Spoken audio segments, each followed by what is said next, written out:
Entonces, si esta matriz la llamamos C, si esta matriz la llamamos W, porque esta es la matriz de los pesos, esta es la matriz, la llamamos D, que es la matriz de los resultados. Entonces vemos, ¿no? Podemos escribir como un producto de matrices C, la matriz C por la matriz W es igual a D. Pero a nosotros lo que nos interesa no es calcular D, calcular W, que es la matriz de los pesos, ¿no? Porque de esta parte, la parte que no conocemos son los pesos. Entonces, nosotros podemos escribir que W es igual a la matriz inversa de C multiplicada por la matriz de D, ¿no? La matriz inversa de C corresponde a la covarianza entre las muestras entre sí. Entonces eso básicamente corresponde al clustering de las muestras. Y esta matriz corresponde a la distancia entre las muestras y el bloque interpolar, ¿no? Entonces esta matriz corresponde una posible explicación más o menos intuitiva es que esta matriz corresponde a la distancia. Entonces básicamente los pesos van a depender del clustering que hay entre las muestras y la distancia que hay de las muestras a los bloques, ¿no? Entonces Kriging nos va a permitir determinar pesos que dependen a su vez o simultáneamente tanto de la distancia de las muestras al bloque como de la distancia o de la distribución espacial de las muestras con respecto al bloque. Eso es lo que vuelve relativamente poderoso a Kriging, ¿no? Que los pesos que calculamos no solo dependen de la distancia, dependen de la distancia y dependen de una distancia que no es una distancia geométrica, es una distancia que es en función del variograma, del modelo de variograma, ¿no? Va a subir más rápidamente o menos rápidamente dependiendo del modelo de variograma que tengamos. Entonces, esa distancia no va a ser igual en todos los modelos, ¿no? Dependiendo del modelo, el efecto de la distancia va a ser mayor o menor, que es lo que nosotros intuitivamente sabemos, ¿no? En algunos depósitos, en algunos tipos de roca, la correlación entre las muestras es mayor con la distancia que en otras. La correlación no es igual en todas las muestras, sino simplemente definiríamos una correlación para todo el depósito y punto, ¿no? Nosotros sabemos que la correlación con respecto a la distancia varía de acuerdo a cada dominio, y Kriging nos permite calcular eso. Pero también, al mismo tiempo, también nos permite definir pesos que van a depender de qué tan bien están distribuidos esas muestras con respecto al bloque, ¿no? Muestras que están muy juntas entre sí con respecto al bloque van a recibir menos pesos, ¿no? Por ejemplo, tenemos un bloque, tenemos una muestra acá, otra muestra acá y otra muestra acá. Si tenemos otra muestra acá también, como estas dos muestras están juntas, el peso de estas muestras un poco que se va a distribuir entre las dos, entonces el peso de esta va a disminuir. En cambio, estas se van a mantener porque están más alejadas de otras muestras. Entonces los pesos que asigna a cada muestra van a estar dependiendo no solo de la distancia de la muestra al bloque, sino de la distancia de esa muestra a las otras muestras, ¿no? ¿Qué es lo que nosotros queremos, ¿no? Nosotros queremos que dos muestras que están muy juntas prácticamente están duplicando información. Entonces no queremos que les den tanto peso, que un poco que le hagan una especie de declustering, ¿no? A la información, que le dé más peso a las muestras que están más separadas, ¿no? Entonces Kriging hace eso, ¿no? Es una de las cosas que, por ejemplo, que inverso a la distancia no puede hacer eso, ¿no? Esa es una de las ventajas de Kriging. Y todo va a depender a su vez del modelo de variograma. Entonces, eso es otra de las ventajas de Kriging, ¿no? Que permite definir las distancias diferentemente para distintos dominios. ¿Alguna pregunta para esta parte? Anteriormente hemos estado viendo en general, ahora vamos a entrar un poco más a ver el asunto de dónde salen estos pesos, cómo son calculados, ¿no? Y qué información se usa para calcular esos pesos, ¿no? Entonces, esto es básicamente lo que resume eso, ¿no? Los pesos son calculados en función de la distancia de esas muestras al bloque, pero también de la distancia de las muestras entre sí mismas, ¿no? Esa es básicamente la idea general de Kriging, ¿no? Y todo en función del modelo de variograma que estamos usando, ¿no? Porque el modelo de variograma está aquí, ¿no? Todas estas Cs son Cs calculadas en función del modelo de variograma que estamos usando, ¿no? La misma configuración de muestras va a dar pesos muy distintos dependiendo del modelo de variograma que usemos, ¿no? Eso es una de las cosas que tenemos que tener en cuenta. El modelo de variograma afecta a los pesos, ¿no? No, si todas estas muestras están fuera del rango, en Ordinary Kriging, todas van a tener el mismo peso. En cambio, si el rango, si están todas dentro del rango, van a tener un peso que va a depender más de la distancia a la muestra, al bloque, perdón. Entonces vemos, ¿no? Variaciones en el modelo de variograma afectan los pesos que vamos a usar, que se le va a asignar a las muestras, ¿no? En general, esto se refiere más a variaciones relativamente grandes. Vamos a ver después que pequeñas variaciones en el variograma en general no tienen efecto muy grande, ¿no? Los resultados en general son relativamente insensibles a cambios en el variograma, ¿no? Si usamos un rango de 300 o 310, los pesos van a ser prácticamente los mismos, ¿no? Los resultados de Kriging son relativamente insensibles a pequeños cambios en el variograma. Obviamente, ¿no? Si estamos con un efecto de pepita de 0.1, vamos a obtener resultados completamente distintos con un efecto de pepita de 0.9, ¿no? Porque ya ese es un cambio significativo. Pero de 0.1, 0.12 es lo mismo, ¿no? Van a ver ustedes, pueden hacer ese cálculo y van a obtener resultados muy similares, ¿no? Eso, de repente, si quieren, lo podemos hacer con SBK, eso es calcular rápidamente. Podemos ver que los resultados son en general relativamente insensibles a pequeños cambios en el variograma. Eso en verdad es bueno para nosotros, porque pequeños, no, que el modelo lo habíamos modelado, no, que debía haber sido modelado así, pero lo hemos hecho un poquito más acá, al final no le hace. Pequeñas diferencias en el modelo, que de repente el rango debió haber sido un poquito más allá, lo hemos hecho muy corto, muy largo, o el SIL de la segunda estructura debió ser un poquito más alto. Esos pequeños detalles no le hacen. Obviamente, de nuevo lo mismo, ¿no? Si el efecto de pepita debió haber sido mucho más alto, o el rango debe haber sido la mitad, entonces ahí ya estamos hablando de cambios significativos. Eso sí puede tener efectos importantes, especialmente en algunos bloques, ¿no? Pero en general, pequeños cambios en el modelo de variograma no van a resultar en cambios muy significativos en los valores estimados.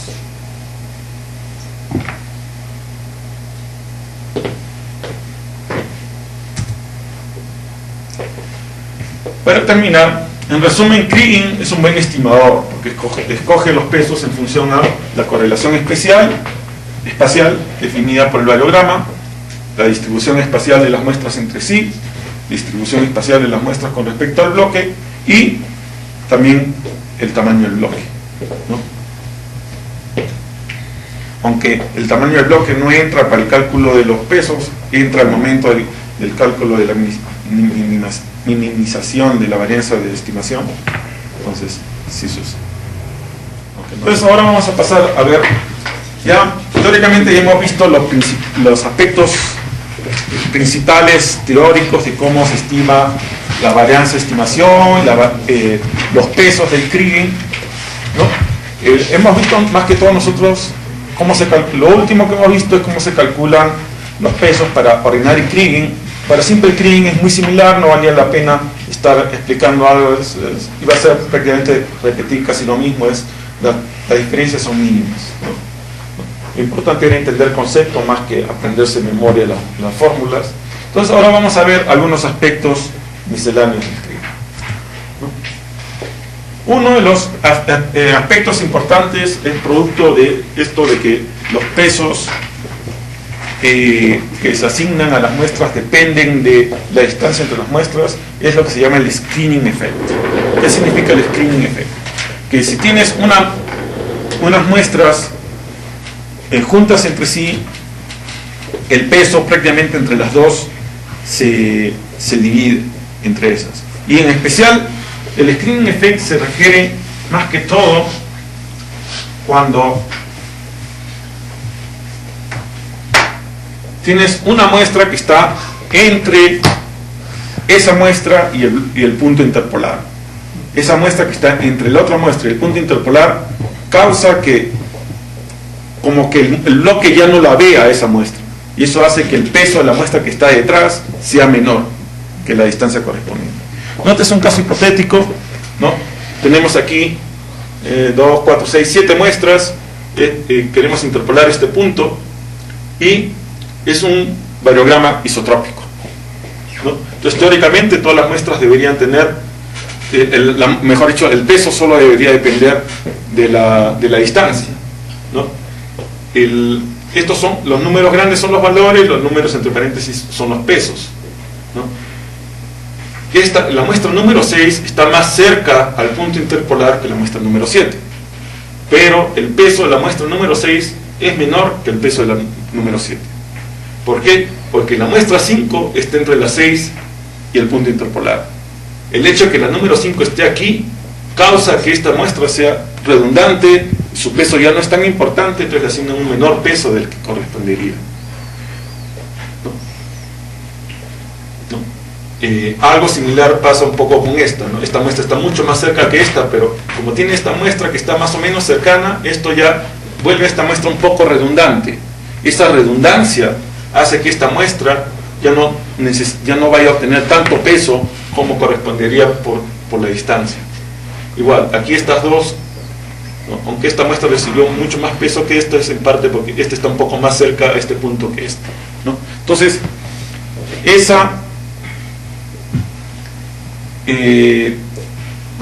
en general el screening effect se define de que en zonas con abundantes muestras cercanas al bloque filtran el efecto de las muestras más lejanas, ¿no? Entonces esto hace que las muestras más lejanas, especialmente muestras que están directamente detrás de otras muestras, se vuelvan redundantes. El efecto, o sea, qué tan fuerte se va a ver eso, va a ser en cierta manera proporcional a la continuidad del variograma. Si el variograma es discontinuo, si el variograma es muy continuo, este efecto es más alto. O sea, las muestras más cercanas van a causar que las muestras atrás tengan un peso bajo.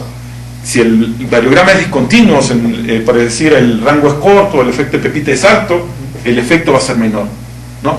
En el caso hipotético, teórico de que sea efecto Pepita puro, todas las muestras tendrían el mismo peso, ¿no? Ahí ya no hay screening effect, todas las muestras reciben exactamente el mismo peso. Mientras más continuo sea el variograma, más importancia va a tener el screening effect, ¿no? Entonces, esto es más que todo para que ustedes entiendan qué está pasando, ¿no? No es ningún problema, no causa problemas, es en cierta manera la idea de Kriging de que debe tratar de eliminar muestras redundantes o darle menos peso a muestras redundantes. Entonces es bueno para nosotros de esta manera. Una muestra que quizás está un poco más lejos pero está más aislada va a recibir un poco más de peso del que hubiera recibido si no hubiera sido por esa redundancia, ¿no? Entonces esto es simplemente algo que pasa con Kriging. Es bueno que sepan, porque si ustedes lo observan, sepan por qué ocurre, ¿no? De repente ustedes, si corren, por decir, el ellipsoid debug en MindSight, ¿no? Para ver cuáles son los pesos que asignan las muestras que interpolan un bloque, y ven algo como esto, sepan por qué pasó, ¿no? Si no van a pensar, ¿qué pasó? Está funcionando mal MindSight, hay un error. No es error, es un efecto del Kriging. Así funciona el Kriging, ¿no? Otra cosa es también, a veces cuando usted, especialmente con blast holes, ¿no? Tienen un montón de muestras cercanas, ¿no? Es por eso que en blast holes a veces nosotros tratamos de reducir un poco, no usar demasiadas muestras, porque si comenzamos a usar demasiadas muestras, ¿no? En blast holes tenemos un montón de muestras así, ¿no?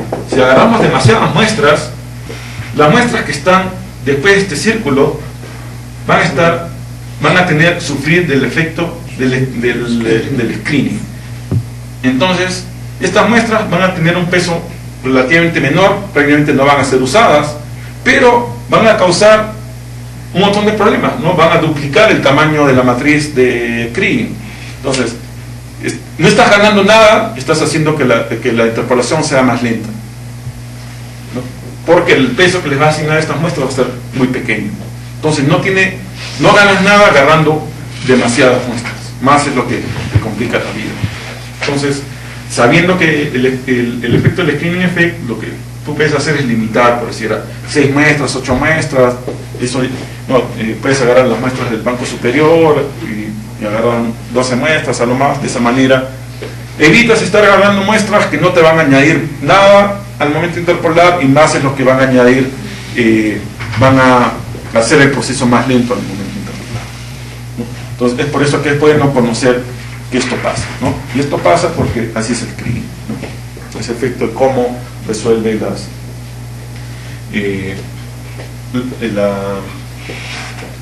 las ecuaciones, y en general es importante desde el punto de vista depende de la continuidad del variograma. Otra de las cosas es que si sabemos que nuestro variograma es relativamente discontinuo, entonces no hay problema en usar más muestras, ¿no? En general es mejor porque así podemos obtener mejor promedio, ¿no? En cambio, si nuestro variograma no es muy es más continuo, entonces no vamos a ganar mucho usando más muestras, porque más que todo son muestras que van a tener un peso relativamente bajo y van a pasar problemas que otra cosa. Eso será el nivel control de una de las mallas que está pegada a la pared. Siempre hay una fibra de Ya los EPS. recortes. Ahí material todito eso están pegaditos, ya no hay ningún efecto, no ayuda. Bueno, te ayudan un poco para definir el efecto de pepita, porque es el sitio donde tienes muestras más pegadas. Pero en general, si al momento de la interpolación va a ser lo que molestan que lo que ayudan.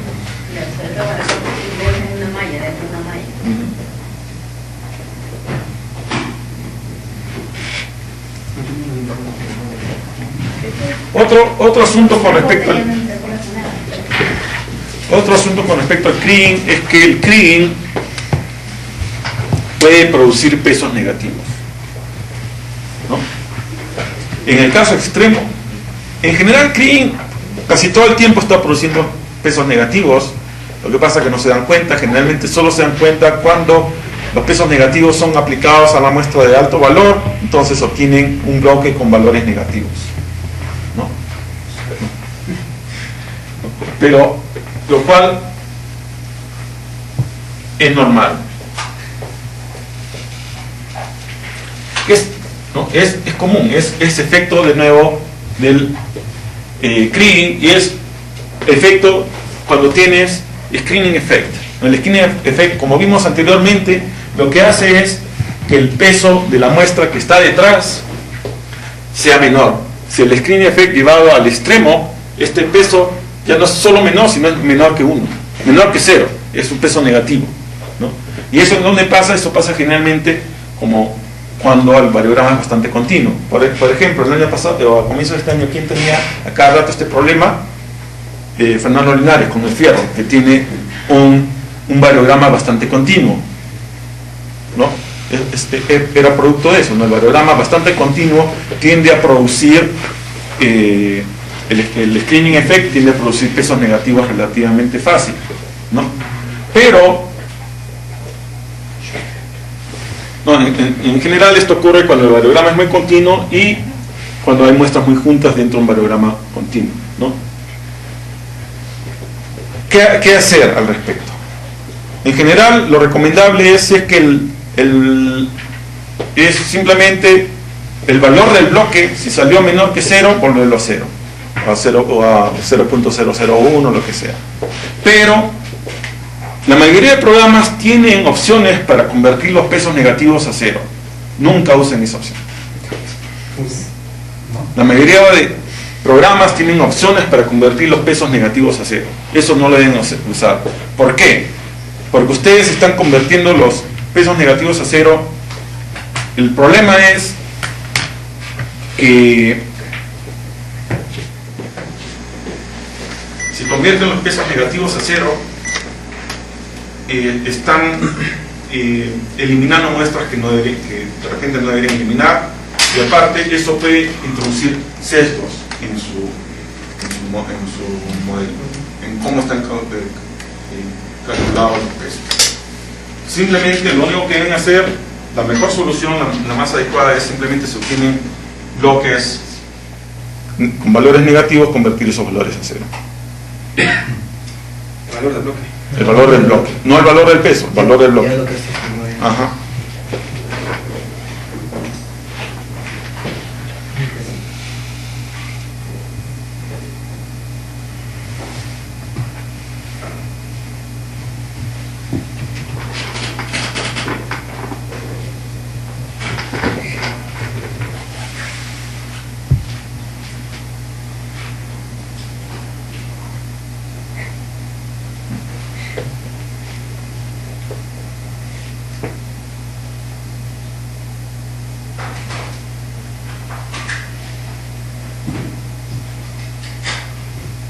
En el caso del fierro, ¿qué dicen?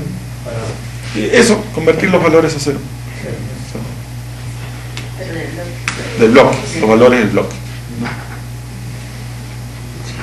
Es muy raro, ¿no? Y tienes que tener la mala suerte que justo el valor negativo lo asigne a una muestra que es relativamente de alto valor, ¿no? Y eso causa que el valor sea, ¿no? Porque en muchos de los bloques probablemente también pasaba lo mismo, pero de repente le asignaba peso negativo a una muestra de bajo valor, entonces el valor seguía siendo positivo, entonces no se notaba, ¿no? Solo lo notas en los casos en los cuales el valor final es menor que cero, ¿no?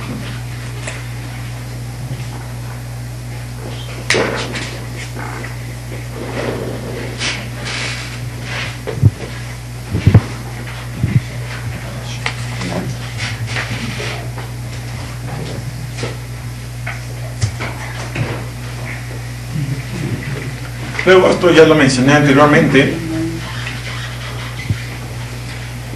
los pesos son una función de la forma del variograma, ¿no? Si usamos SILs estandarizados a 1, por decir variograma estandarizado, variograma relativo o correlograma, eso no afecta a los pesos salen correctamente. No hay problema. Por eso es que nosotros usamos correlograma con Sage y ponemos los SILs del correlograma directamente en MySage sin ningún problema, porque el hecho de que el SIL esté estandarizado a 1 no va a causar ningún problema en los pesos.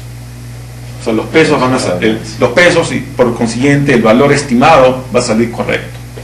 Va a salir exactamente lo mismo que si usaran un variograma estandarizado, no estandarizado.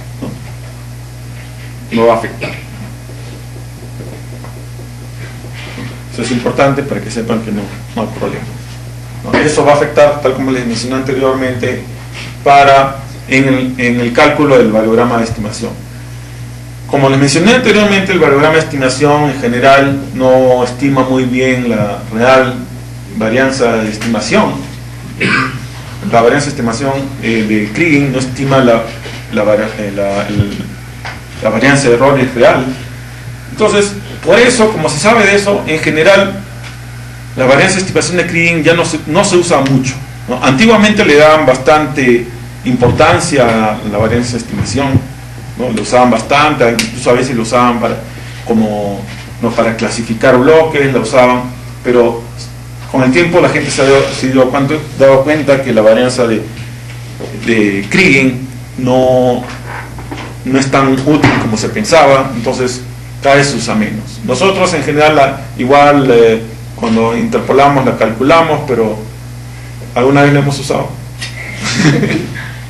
no la usamos, ¿no? Entonces tiene sus usos en ciertos casos especiales, por ejemplo cuando tratamos de calcular el límite de confianza para cálculos para clasificación de recursos, pero en general en lo que es interpolación común y corriente la varianza de estimación no la usamos. Es por eso que en general no hay ningún problema en usar el correlograma. No, lo único que afecta es la varianza de estimación. La varianza de estimación no la usamos, entonces no hay problema. Las propiedades del clima. ¿Qué pasa con el efecto de Pepita? A mayor efecto de Pepita, mayor smoothing. ¿Qué quiere decir? Asigna pesos más parecidos entre sí a todas las muestras. En el caso extremo, si tenemos efecto de Pepita puro, a todas las muestras le va a asignar el mismo peso, ¿no? En cambio, en el otro lado, si el efecto de Pepita es pequeño, entonces todo va a depender de la distancia de las muestras a los bloques, ¿no? Entonces, una de las cosas que nosotros tenemos que entender es cuál es el efecto de Pepita en cuanto a los pesos que resultan en las muestras. Luego, la forma del variograma. A menor pendiente cerca al origen, mayor peso a las muestras cercanas al bloque. Y esto está relacionado con la continuidad, ¿no? Tenemos dos variogramas, uno así y uno así. Este que tiene mayor pendiente va a asignar menor pesos a las muestras cercanas al bloque que este, ¿no? Lo que podemos, no, un dato, primero vemos el siguiente: y a mayor rango, más pesos a las muestras cercanas al bloque. Lo que nosotros podemos ver es como una variación casi continua entre un variograma así, un variograma así, un variograma que hace así, y el efecto de Pepita. En el efecto de Pepita se asigna peso igual a todas las muestras. A medida que esto va incrementando, vamos aumentando más el peso a la muestra más cercana. Y mientras más continuo es nuestro variograma, más peso le vamos a asignar a la muestra más cercana, ¿no? Entonces, cuando nosotros tenemos un variograma con un rango bien largo, ese variograma con un rango bien largo va a causar que cuando interpolemos, las muestras más cercanas al bloque son las que van a tener más peso, ¿no? Y viceversa, ¿no? Si tenemos un rango bien corto, va a tender a dar pesos muy similares a todas las muestras. O si un rango es tan corto que la mayoría de nuestras muestras, o todas nuestras muestras, por ejemplo, un rango de 5 metros, por exagerar, la mayoría de las muestras siempre van a estar más allá de 5 metros de un bloque, solo al menos cuando corta el tablado del bloque y nada más, ¿no? En el resto de casos siempre va a estar más en el rango. Entonces, en casi todos los casos, por más que tiene un rango de 5, es para efectos prácticos un efecto de Pepita puro, ¿no? En casi todos los casos, las muestras van a estar más allá del rango, le va a asignar a todas las muestras el mismo peso, ¿no? Entonces, es por eso hay que tener cuidado de no asignar, de tener cuidado de no sobreestimar el efecto de Pepita, y también con rangos muy pequeños hay que chequear que realmente se justifique usar esos rangos muy pequeños, ¿no? Porque esos rangos muy pequeños pueden hacer que nuestro modelo sea muy suavizado, ¿no? Esté asignando el mismo peso a todas las muestras y vamos a obtener un resultado demasiado suavizado. Entonces siempre hay que chequear, ¿no? Y hay que saber cuál es el efecto, ¿no? Tenemos un rango bien continuo, entonces va a dar más peso a las muestras cercanas, entonces nuestro variograma va a salir más variable, ¿no? Porque va a asignarle más peso a las muestras cercanas a cada bloque. En cambio, cuando el variograma tiene rango corto o bastante efecto de Pepita, ¿no? Va a haber poca variabilidad en nuestros bloques, ¿no? Casi todos los bloques van a tener valores muy parecidos, ¿no? Va a ser suavemente cambiar de valores altos a valores bajos. Ahí terminamos con todo lo que es ordinary kriging y simple kriging. Por el momento, después hay algunas cosas más. Antes de ver algunos aspectos prácticos, vamos a ver primero otros tipos de kriging, ¿no? Vamos a tratar de terminar primero con los aspectos teóricos, después ya pasamos a los aspectos prácticos. Vamos a ver 3 tipos más de kriging. Uno es local anisotropy Kriging, LAK, que es el que se usa aquí en Altamina, para, por ejemplo, para el modelo de recursos, en arsénico, para modelo de control, para todos los elementos, la mayoría, ¿no? Indicator Kriging, que nosotros usamos para el modelo de recursos, en los solubles, lo usamos en arsénico y en plomo. ¿Arsénico? Bueno, arsénico en plomo en general. Multiple Indicator Kriging, que es una modificación del Indicator Kriging, ese no lo usamos acá, pero es muy común en otros sitios, ¿no? Después vamos a ver. Vamos a primero explicar cada uno de estos, ver para qué se usa, en qué condiciones, por qué se usa, y tratar de entender, ¿no? cuáles son las diferencias entre ellos y ordinary Kriging. Primero vamos a comenzar con LAK. LAK básicamente es una variación de ordinary Kriging, ¿no? Bueno, ordinary Kriging es simple Kriging, tú usas cualquiera de los dos, pero es una variación de ordinary Kriging, usa variables normales tales como son, no usan indicadores o nada, sino, bueno, podría ir a indicadores, pero no hacen ninguna transformación de por sí de datos. Si hacemos la transformación lo podemos hacer antes de LAK, pero en general el principio es relativamente sencillo, ¿no? Básicamente lo que hace es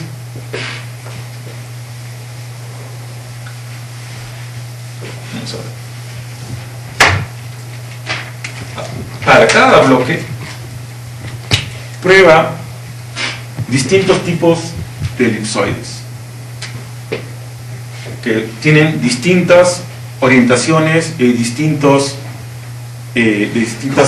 anisotropías, ¿no? Entonces, por decir, prueba un elipsoide con esta anisotropía en ese sentido, y luego prueba en, no me acuerdo ahorita cuántos sentidos más, ¿no? Cuántas orientaciones más. Prueba distintos elipsoides con la misma anisotropía y luego prueba con distintas anisotropías. Lo que hace es, cada vez que prueba con uno de estos elipsoides, agarra el elipsoide y captura todos los compósitos que caen dentro de ese elipsoide y que cumplen cierta condición, ¿no? Por ejemplo, nosotros definimos que sean del tipo roca tal, del dominio tal, lo que sea, ¿no? Nosotros, igual que conocemos ordinary Kriging, nosotros filtramos en función del tipo de roca, en función del dominio, lo que sea que nosotros queremos. Agarra todos los compósitos que cumplen esa condición dentro de eso, con una anisotropía, luego otra anisotropía, entonces prueba toda una serie de anisotropías y orientaciones espaciales, ¿no? Y en cada una de esas captura un cierto número de compósitos y les calcula el CB de las leyes, ¿no? Tiene las leyes de los compósitos, le puede calcular la media, le calcula la desviación estándar y calcula el CB para cada uno de esos. Y luego al final selecciona el elipsoide que le dé el CB menor, minimiza el CB que tenga el menor valor. ¿Qué quiere decir el elipsoide que tenga el menor CB? Es el elipsoide en el cual los valores son más similares entre sí, ¿no?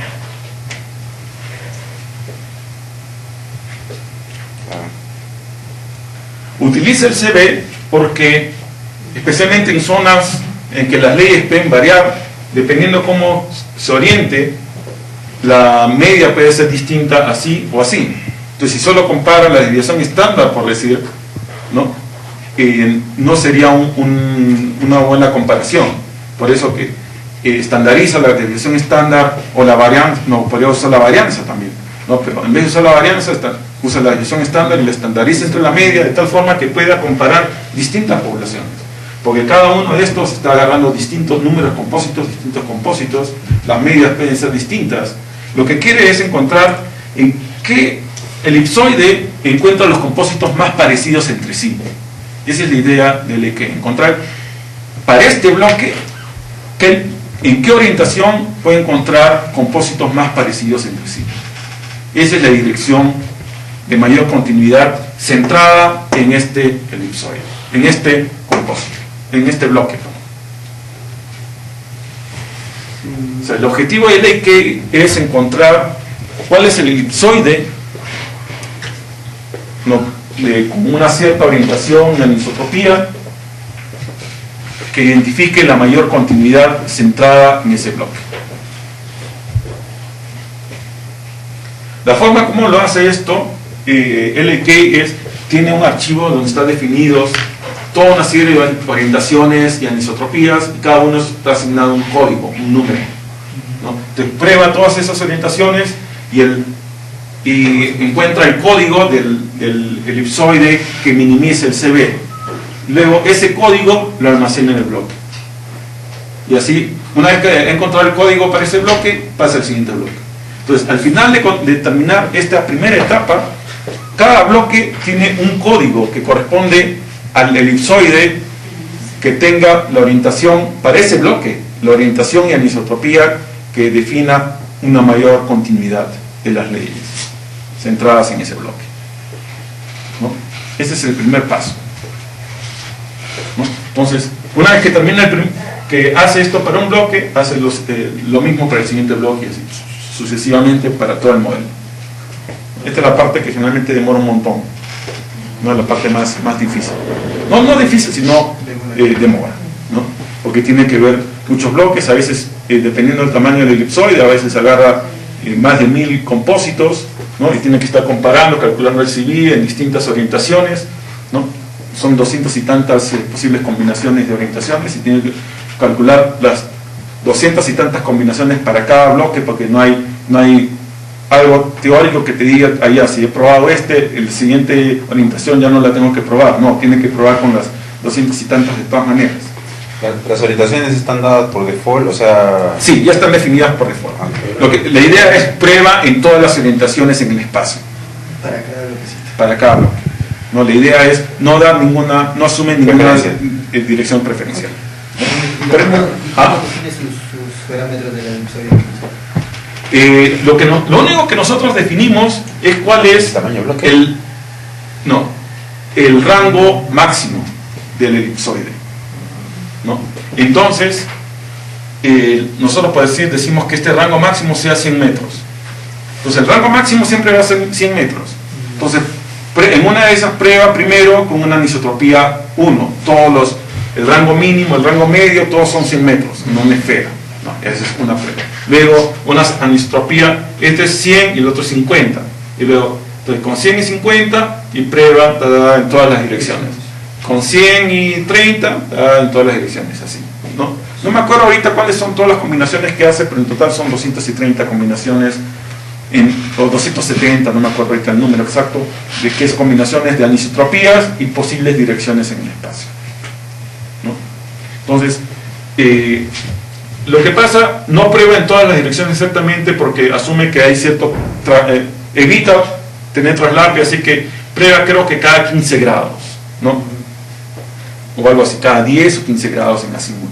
Claro, y regresa toda esa data, ¿no? Claro, y no necesita, como es simétrico, no necesita probar 360, no basta con que pruebe hasta 180 y ya es suficiente, y es incluso 180, no, 170 o 165, ¿no? Entonces con eso minimiza el número de orientaciones que tiene, pero igual, como está mirando tanto posibles anisotropías como orientaciones, en total son 270 posibilidades que prueba para cada bloque, ¿no?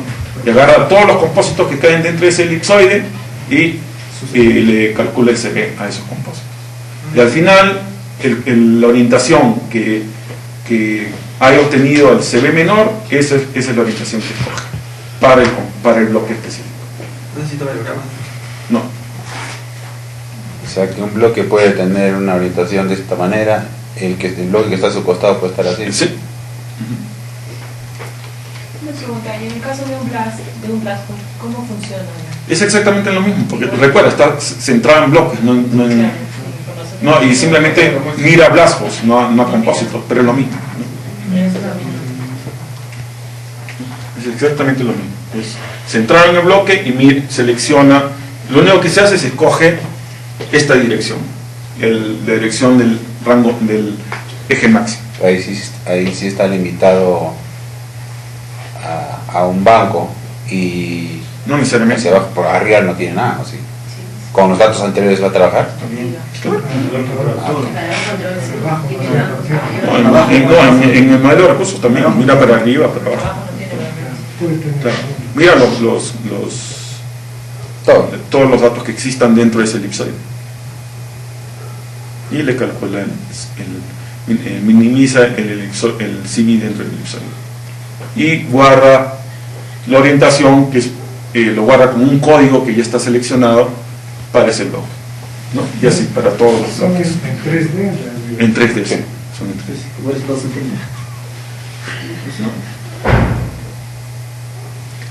El segundo paso es el más sencillo, simplemente ya tiene definido el elipsoide. Lo único que hace es, usa ese elipsoide para seleccionar los compósitos que quiero interpolar y los interpola. Así de simple, ¿no? O sea, simplemente, una vez que ya guardó todos los códigos para todos los bloques, luego regresa a este bloque y busca, allá, ¿qué código es? Este código corresponde a esta orientación y esta anisotropía, orienta el elipsoide de esta manera, ¿no? Y con el máximo rango que le hemos definido, busca qué compósitos hay, selecciona el número de compósitos en función del número de compósitos que hemos definido, ¿no? Por decir, máximo de 8, máximo de 10, dependiendo de cómo que hayamos, igual que en cualquier trigger. Y escoge los que están más cercanos al bloque dentro de ese elipsoide, los interpola usando esos compósitos, ¿no? O sea, Ordinary query. pues ordinary clean, pero eso es simple clean. No hay. Es local prácticamente, ¿no? ¿Ah? Esta sí es local, normal. Por eso, es Local, o sea, la gran diferencia, al momento de criar, la gran diferencia entre LAK y ordinary clean normal es que el elipsoide de búsqueda varía para cada bloque. En vez de tener el mismo elipsoide dentro del mismo dominio para todos los bloques, aquí la orientación y anisotropía del elipsoide de búsqueda varía para cada bloque. Pero ahí empieza a aplicar el ordinary key y después Claro, simplemente escoge los compósitos y les aplica el ordinary key en función de los compósitos que escogió dentro de ese elipsoide, ¿no? Hay una pequeña complicación más, pero ahorita lo vamos a ver primero. Este método en general es bueno cuando hay bastante datos. Por ejemplo, por eso es que se aplica mayormente en Word Control. Mientras más datos hay, está mejor definido, identifica más fácilmente las orientaciones de búsqueda, ¿no? Si hay pocos datos, la variación en el CV se puede definir más a la cantidad de datos que a orientaciones reales de continuidad, ¿no? Entonces, es por eso, por ejemplo, cuando usamos esto para arsénico, generalmente lo usamos en paso 1 y 2 nomás. En paso 3 usamos simple clean común y silvestre, ¿no? Y en general necesitamos bastantes datos, y también para que valga la pena necesitamos un depósito en el cual haya variaciones continuas de la dirección principal de mineralización, que es lo que tenemos aquí en Antamina. Si tuviéramos una dirección constante, no por decir como una beta, una dirección constante de mineralización, no tiene sentido usar el LK. O tenemos pocos datos tampoco, porque el LK no va a funcionar muy bien. Para que funcione bien necesita bastantes datos para poder estimar bien el CV. Recuerden, del primer día, para poder estimar bien una estadística necesitamos bastantes datos. Mientras más datos, mejor. Con pocos datos esa estadística no es confiable, ¿no? Y es lo que pasa, es lo que se ha descubierto con el LK, ¿no?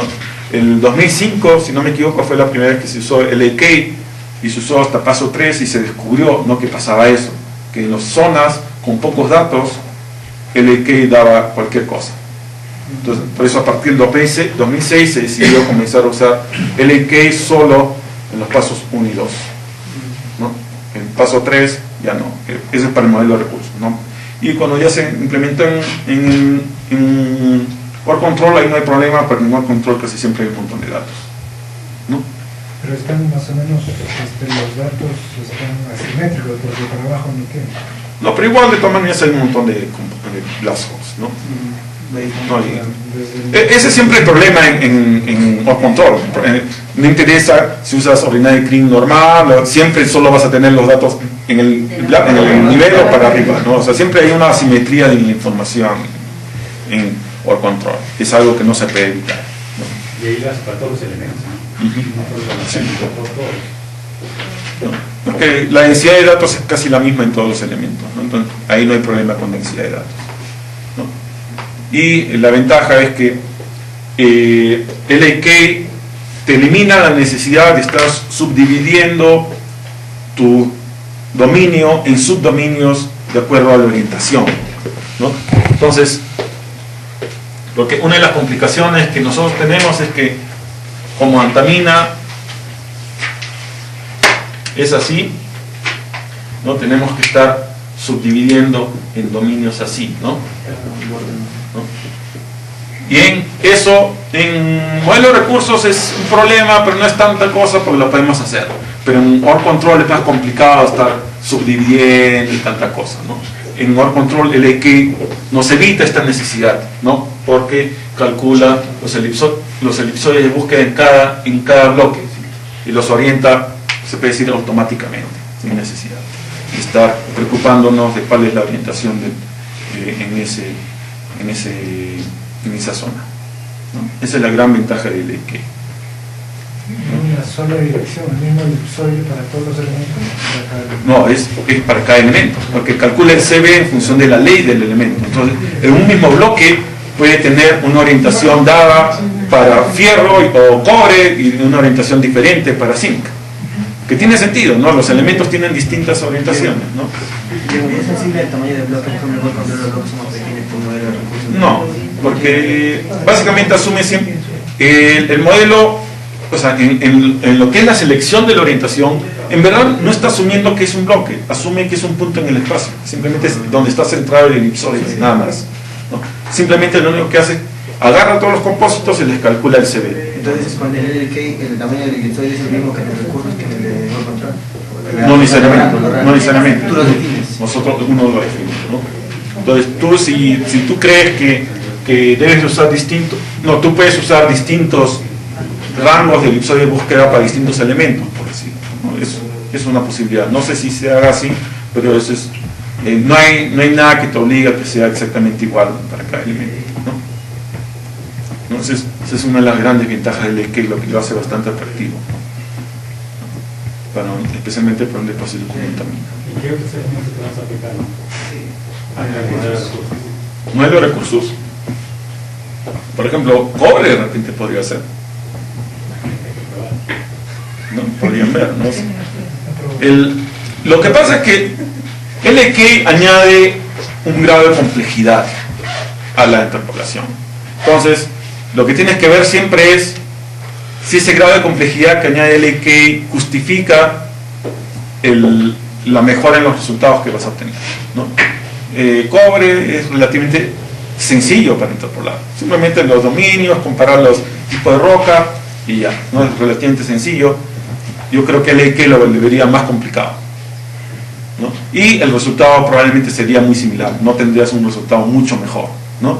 Quizás de repente en las zonas de las brechas, ahí de repente quizás obtendría mejores resultados, no sé, pero sería cuestión de probar, ¿no? Pero siempre hay que ver eso, ¿no? O sea, siempre hay que ver si es que se justifica o no usar una herramienta en reemplazo de otra, ¿no? Eso siempre hay que tomarlo en cuenta.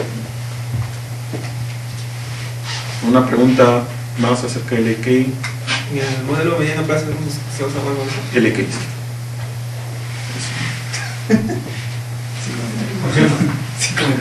Demora entre 18 y 24 horas por elemento. Pero es que en un bloque de ¿cuánto? ¿10 por 10? 5 por 5. Pero solo es seleccionado dentro de 5 bancos por debajo. Claro, sí, sí. O sea, solo 5 millones de bloques, ¿no? Pero ¿es mejor o no? ¿Ah? O sea, es mejor hacerlo de esa manera. Sí, se hizo toda una serie de chequeos, en eso estuvo Ian trabajando casi todo el año, y al final la respuesta fue que LAK daba mejores resultados que usar ordinary clean simple, ¿no? Es por eso que al final se decidió usar el LK. Bueno, y la ventaja es que teóricamente el modelo de mediano plazo no es algo que vas a estar corriendo todos los días. Entonces, que se demore más de una semana en correr, no le hace, ¿no? Justifica. Que más o menos lo que demora una semana en correr todo, ¿no? Y esto, dependiendo también de la máquina. ¿Cómo se corrigió el efecto soporte? ¿Ah? ¿Cómo se corrigió el efecto soporte de Black Hole con los Se asumió que... Se asumió. Todo lo que hicimos en el reporte. Está en el reporte. Ya. Lo que pasa es lo siguiente. El problema es que el problema es más complicado de lo que parece. El problema que hay es que hay una diferencia entre las leyes de los blast holes y los compósitos. Si las leyes fueran iguales, si no hubiera un bias, ahí se podría asignar un cambio de soporte y poder compensar, ¿no? El blast hole tiene un volumen más grande que los trigger holes, entonces podemos aplicar un cambio de soporte y hacer eso. Pero el problema era que hay este bias, que es un bias en algunos elementos negativos, en otros positivos. Entonces, tratar de compensar por el soporte iba en general a corregir menos que el problema que hay por el bias. Entonces era tratar de corregir un poquito cuando tienes un problema de este tamaño. Entonces al final se decidió no valía la pena estarse preocupando por el asunto del cambio de soporte, porque el problema del bias es algo más grande y el problema del bias no se puede resolver por el momento, entonces lo dejamos como está, ¿no? Pero es algo que de repente en el futuro se va a tener que ver, ¿no? Hay posibles cosas que se pueden hacer, pero lamentablemente el principal problema es el asunto del bias, entre el sesgo, la diferencia de leyes que se obtiene entre compósitos y blast holes. ¿En los compósitos de cuánto han sido? 15. Okay. O sea, no eran a banco, pero eran 15 metros. ¿A la longitud del taladro? Sí. Ah, no eran a banco. No eran a banco. Y así se quedaba, así se dejaba. Sí, así se dejó. Mediano plazo, ¿no? Sí, modelo mediano plazo. Podría ser también a banco, ¿no? Podría, sí, pero... Pero ahí hay una variación. No, pero a banco no. No, banco con la inyección de taladro en distancia. Entonces, ¿alguna pregunta más acerca de ley? ¿Está claro? Hasta aquí estamos claros, ¿no? Entonces, vuelvo a repetir, son dos pasos. El primer paso, escoge cuál es el elipsoide más apropiado para el bloque específico. Y en el segundo paso, simplemente va al bloque, mira, este es el elipsoide que debo usar, usa ese elipsoide, selecciona los compósitos que quedan dentro de ese elipsoide, selecciona los n compósitos más cercanos al bloque en función del máximo que ustedes han dicho, ¿no? Máximo 8, máximo 10, dependiendo de que hayan dicho, y usa esos compósitos para interpolar el valor en el bloque. Así de sencillo, ¿no? Y los interpola usando ya sea ordinary clean o simple clean, dependiendo del gusto del cliente. Supongo que la prueba que han hecho ha sido, primero han hecho una zona, ¿no? Han generado una Sí, zona. sí. No, pues trabajar con los 5 millones de datos era 5 millones de bloques era. Entonces, ahora vamos a ver el siguiente aspecto de LK. Bueno, este es por ejemplo, cómo salen es orientado los elipsoides en una serie de bloques, ¿no? Son lentejitas. ¿No? Ven, ¿no? Aquí están orientados así, otros así, unos... No, pero ven en general que hay zonas en que más o menos tienen orientaciones similares, ¿no? Otra cosa es que casi siempre no, en las zonas de baja ley tiene una zona casi isotrópica en el centro y luego tienden a tener en los bordes paralelo al borde de la zona, ¿no?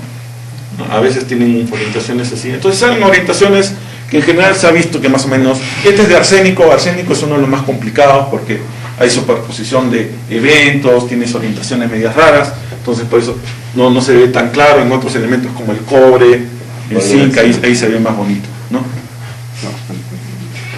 Pero eso es más o menos cómo salen los elipsoides orientados.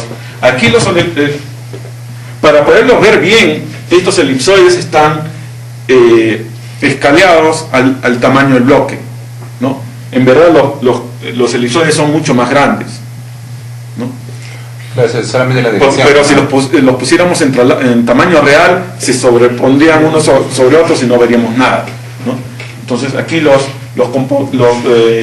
elipsoides están escaleados al tamaño del bloque, más que todo para ver, se puede ver claramente la orientación, pero la anisotropía no se ve claramente aquí, ¿no? Porque hay que tener en cuenta que LK usa dos cosas, no solo es la orientación, sino la anisotropía también varía, ¿no? Y los colores están en función de, si no me equivoco, el dominio de arsénico, no el P-class, ¿no? Creo que azul es P-class 1, verde P-class 2 y rojo es P-class 3 en este caso. Vamos a ver, estos son los de más alta ley, están rodeados de ley media y sale ley baja, ¿no? Ven casi, y eso lo he hecho sin ningún control manual, ¿no? Prácticamente lo he hecho automáticamente, ¿no? Esa es una de las grandes cosas de LK.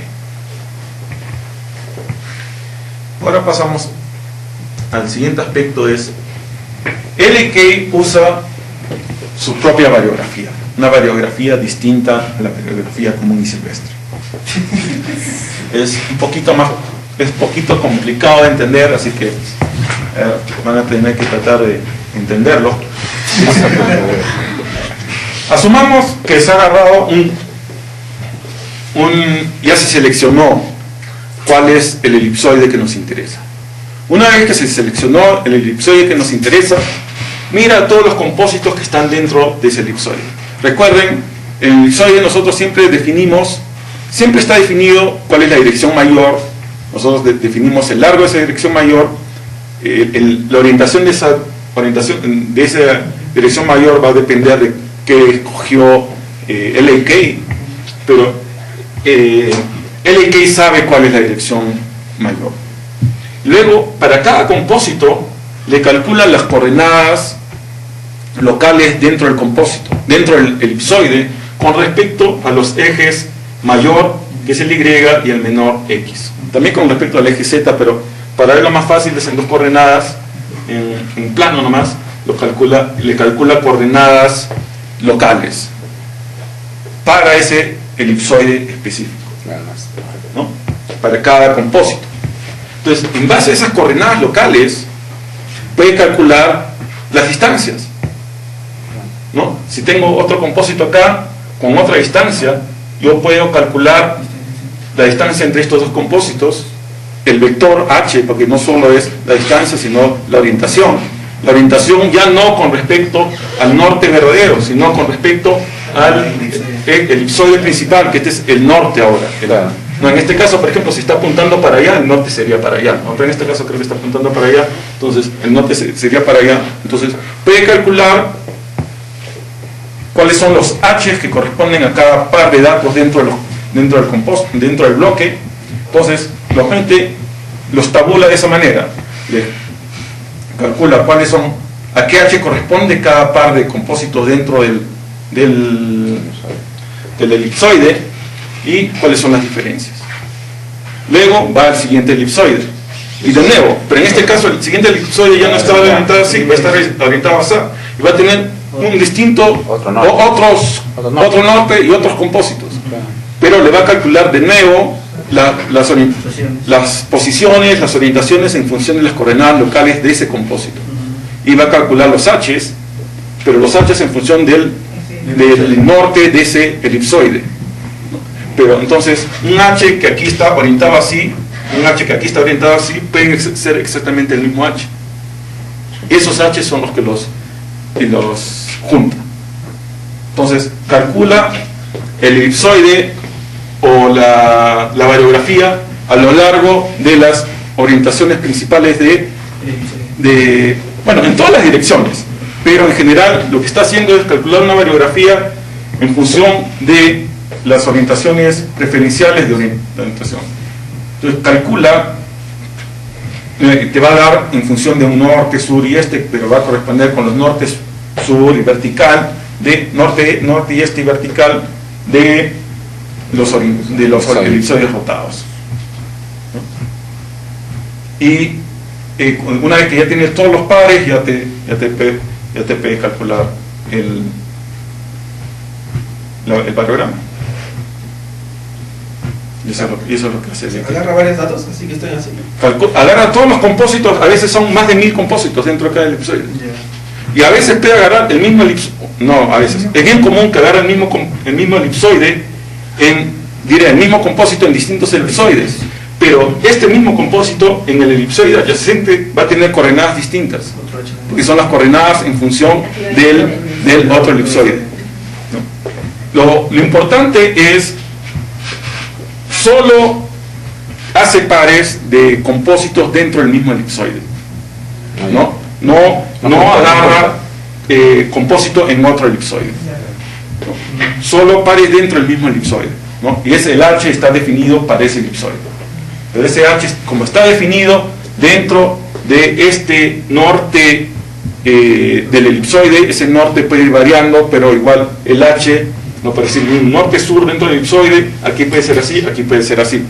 Todos los pares norte-sur que estén separados 10 metros norte-sur, los va a juntar, los van a formar el punto en el parograma orientado a norte-sur. Y solo hace pares de compósitos dentro del mismo elipsoide. Pero como los elipsoides se pueden traslapar, puede usar el mismo compósito varias veces en distintos elipsoides, pero en cada elipsoide va a tener distintas coordenadas. Entonces, así obtiene un montón de pares, y esos pares están orientados siempre con la mejor orientación que puede variar, ¿no? Entonces, como esa orientación varía en el espacio, puede en general define mejor los pariogramas, porque si es que hay rotaciones en el espacio de la continuidad, el parograma LQ puede tomar eso en consideración y no es afectado tanto como un parograma común y silvestre. Entonces, en general, los pariogramas definidos por el LQ son mucho mejor definidos que los pariogramas comunes y silvestres.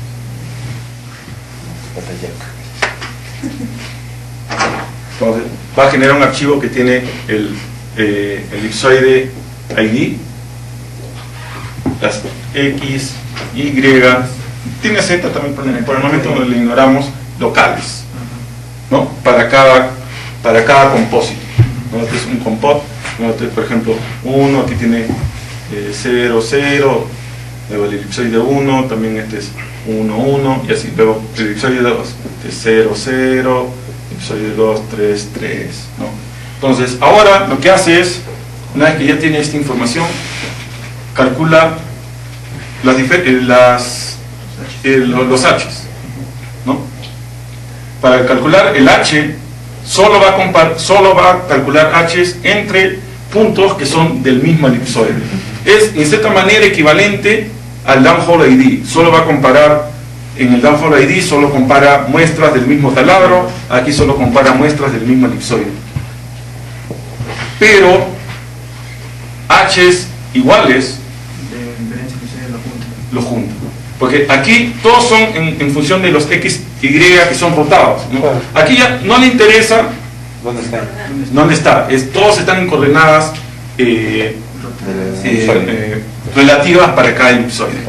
Pero ya aquí simplemente va a calcular, por decir, la diferencia entre este y este, como son del mismo elipsoide, los puede calcular la diferencia, va a calcular el H, si son el mismo H de este, los va a juntar y así.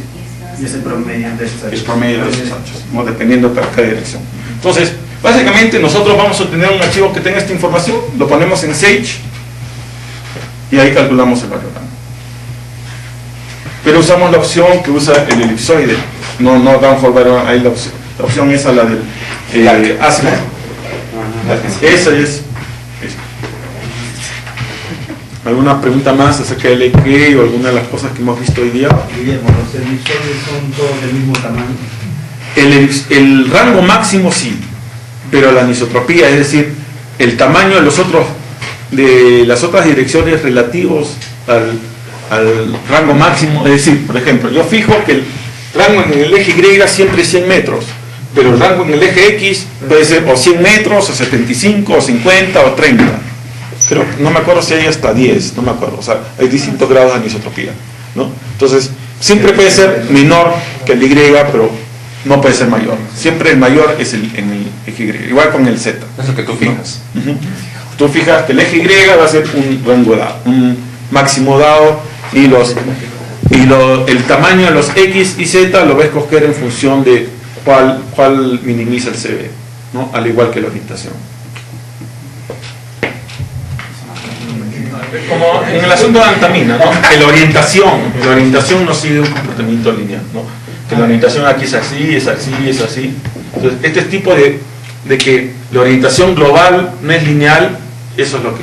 Obviamente, en cada bloque asume linealidad, pero de bloque a bloque no, esa es la cosa, ¿no? Como los bloques son relativamente pequeños con referencia al tamaño del depósito en sí, entonces podemos asumir que, o sea, está tomando en cuenta que la orientación no es lineal, ¿no? Siempre como usas CB y todos los tipos de correlación que hay, siempre nosotros estamos limitados en general a asumir localmente por lo menos orientaciones lineales, ¿no? Aquí nosotros estamos asumiendo dentro del elipsoide que la orientación principal es lineal. En general, a distancias pequeñas, especialmente pequeñas relativas al tamaño del depósito, no hay muchos problemas con eso, ¿no?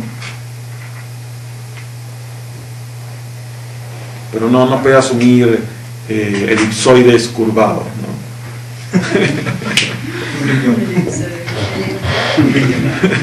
¿No? Entonces, la primera es rotación 0, 0, 0, luego tenemos anisotropía de X con Y es 1 y la Z con Y es 1. Entonces, el primero es esférico, ¿no? Ven que X y Z son exactamente del mismo tamaño que Y y con orientación 0. La segunda es X con Y son del mismo tamaño, pero Z es la mitad de X, ¿no?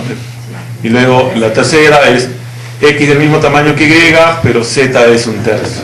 Luego tenemos X con la mitad de Y y Z del mismo tamaño que Y, mitad y mitad, mitad y tercio. Luego tercio, 1, tercio, mitad, tercio, tercio. Ahora, la siguiente es con una rotación al 30, y así sucesivamente hasta el fin de los tiempos. Son 746 posibilidades que prueban, ¿no? Distintas rotaciones en Z, X, Y y las distintas anisotropías. 745, porque tiene que eliminar el... Pero ahí, ¿cuánto le has fijado el largo de Y? No, eso le fijas al momento de correr. Al momento de correr, tú escoges cuál es el rango máximo que quieres usar. Esto lo vemos, por ejemplo, en el... A ver, vamos a ver primero vamos a ver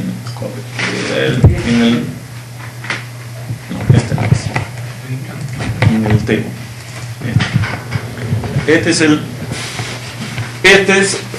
feeding plan para cobre del modelo de mediano plazo. Un dato, vamos a ponerle free space, no, son 13 rocas.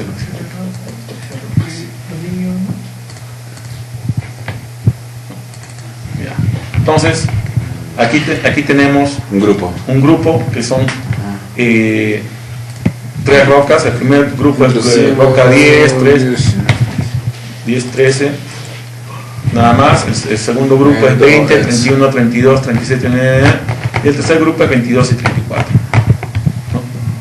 Y luego tenemos el dominio. Aquí es el dominio 1, dominio 2, 3, 4 y 5. Esos son los bancos. Entonces, selecciona el bloque y los compósitos en función de... primero aquí este es el bloque. Entonces va a seleccionar los bloques en función del tipo de roca, que sean alguno de estos 3. Entonces, esta es la primera corrida, ¿no? Primero selecciona en función de estos 3 tipos de roca el dominio 1, luego los compósitos. va a agarrar los tipos de roca 1, 10 y 13. Ah, ¿no? Luego, ¿usa Octane Search? No. El Major Axis, aquí está, 100. Aquí es donde define el tamaño del Major Axis, ¿no? ¿No? Luego, el mínimo número de compósitos 32, el máximo 80. Luego, ahí no me acuerdo. el Y aquí- máximo de taladros, como son los primeros dos bancos, no le pone. Ujú, no. Claro. Puede usar cualquier número de taladro si quiere. Y hay dos opciones para correr el LAK, pero en general CB es el que funciona mejor, entonces que siempre se usa CB, no les he explicado el de Linux. Y luego, aquí ustedes, si ustedes ponen aquí yes, ahí es donde da la opción para crear, seleccionar los datos va a generar un archivo de datos que se va a usar para calcular el variograma. O sea, no es que va a calcular el variograma, sino que va a crear un archivo de datos para seleccionar el variograma. Si no quieren, que generalmente es el caso, se pone. Y es similar para cada uno de los, ¿no?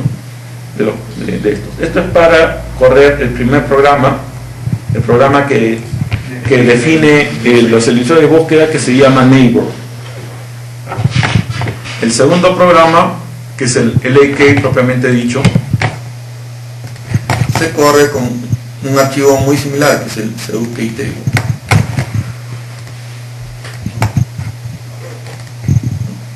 Como ven, es muy similar al anterior.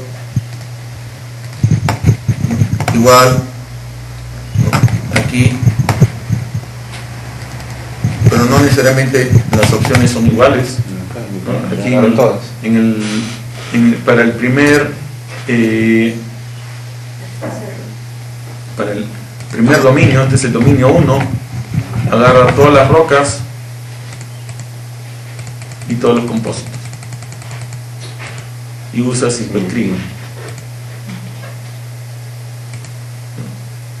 Aquí hay la opción Simple Kriging, uno le puede poner aquí el valor Simple Kriging o obtenerlo de bloque. Como aquí le hemos puesto Y, quiere decir que vamos a obtener Simple Kriging del bloque, que es lo que normalmente hacemos, ¿no?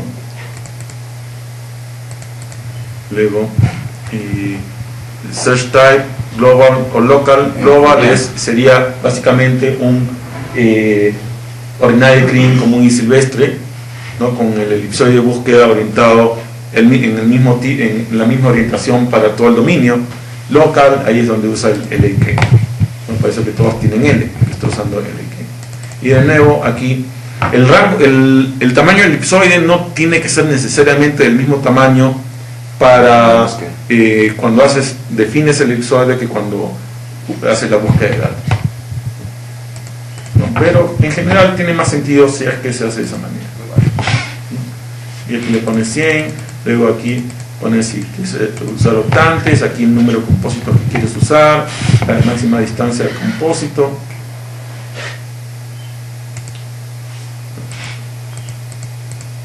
Y aquí los variogramas, ¿no? Esos variogramas que se han definido usando el LAK, ¿no?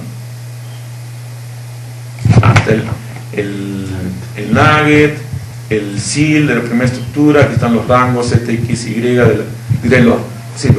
los rangos, las rotaciones, y aquí está el SIL de la segunda estructura, los rangos de las segundas estructuras y las rotaciones. Y voilà. Así de sencillo.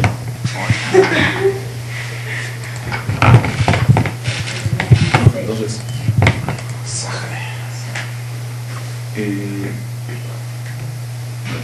una pregunta más. Hay que correr. ¿Ah? Ahí corre. El negro.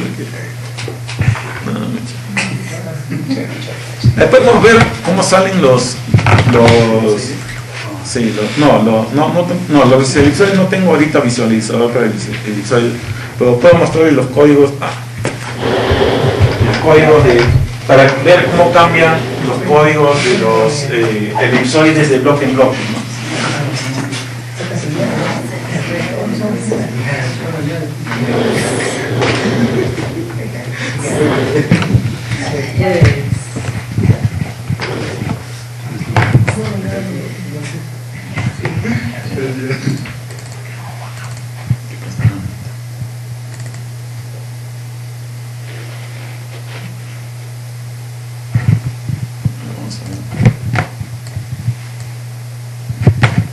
Por ejemplo, ya, agarramos este bloque.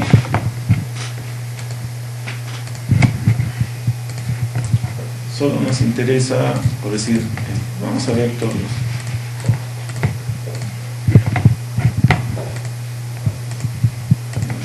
Vamos a ver. Que casi el fondo de pantalla. Pone gris. Ponle Sí, gris. entonces, Que le ponga gris.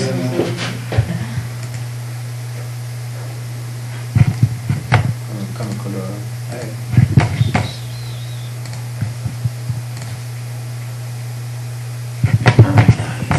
ahí está. Siempre es la. Esa vamos a instalar. No, entonces, por ejemplo, aquí no se ve muy claro, mejor hacemos el zoom.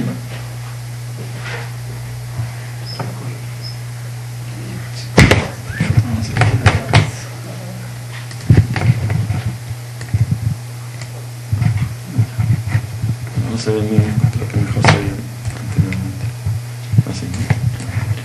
Entonces, aquí podemos ver, estos números corresponden a los códigos de los elipsoides respectivos, ¿no? Entonces vemos que los números son distintos para arsénico, bismuto, cobre, mol y zinc, ¿no? Cada elemento, mira, cada elemento tiene básicamente un elipsoide distinto,